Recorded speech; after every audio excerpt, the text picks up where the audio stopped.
Have you ever tried to trust your gut, but then thought, wait, is this really my intuition or am I just scared? Yeah, I've been there too. Stick around because at the end I'll share one bonus tip that really helped me tell the difference between my true inner voice and that old self doubt trying to sneak in. Hi, Keri here, your self worth advocate. Here on this channel, we talk about what it really looks like to live from a place of worth, clarity, and confidence, even when life feels a little heavy. Today's video was inspired by someone who left a thoughtful comment asking, how do I trust my intuition without fooling myself, especially when I'm feeling low and stuck in self-criticism? Man, right there, that's the big one. Because most of us deal with that same exact thing, right? Right? Because we want to trust ourselves. But fear, self doubt, old stories, they all get in the way. And when your self worth feels shaky, it gets really hard to tell what's true and what's just fear trying to protect you. Let's be real. When we don't feel seen or valued, that inner critic can get loud and bossy. And it can feel like you're stuck in your head on repeat. Know what I mean? So here's where it helps to slow things down and take a closer look. Let's start with this. Intuition feels calm. Fear feels tense and rushed. And here's the key. Your self-worth is like a filter. It shapes how you hear your inner voice. So when you're stuck in self-criticism, your thoughts can get cloudy and you end up overthinking everything. You know what I mean? So how do we get out of that loop? Well, here are 3 ways to start. The first one is to pause before reacting. So when something pops up and you think it's your gut talking, don't rush into it. Just pause and ask yourself, is this coming from peace or panic? Then take it one step further.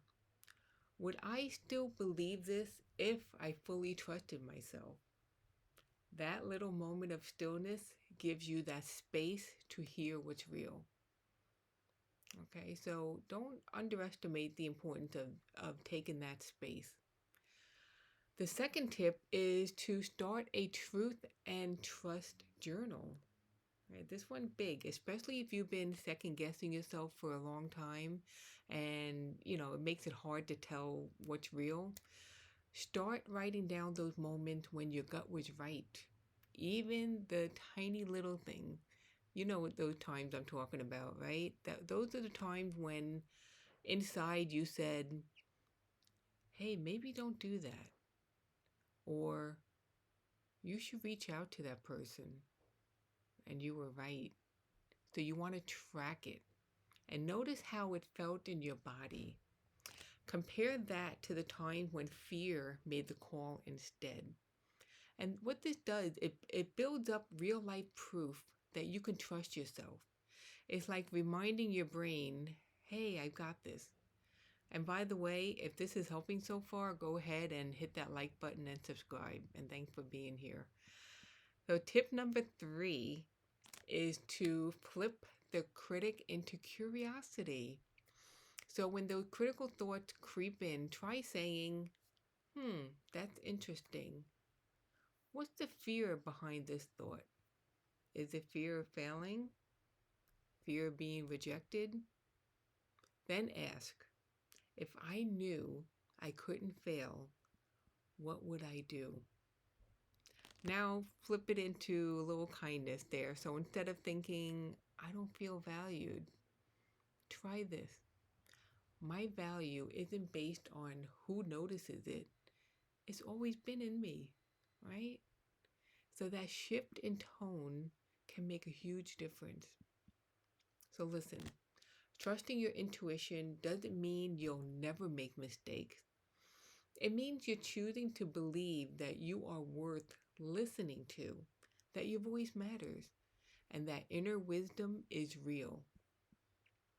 So here's a quick recap. Number 1, pause before reacting. Ask Is this peace or panic? 2, trust the truth and trust journal, right? Start tracking when your gut was right. It might be more times than you realize. And tip 3 is to flip that critic. Ask, what fear is behind this?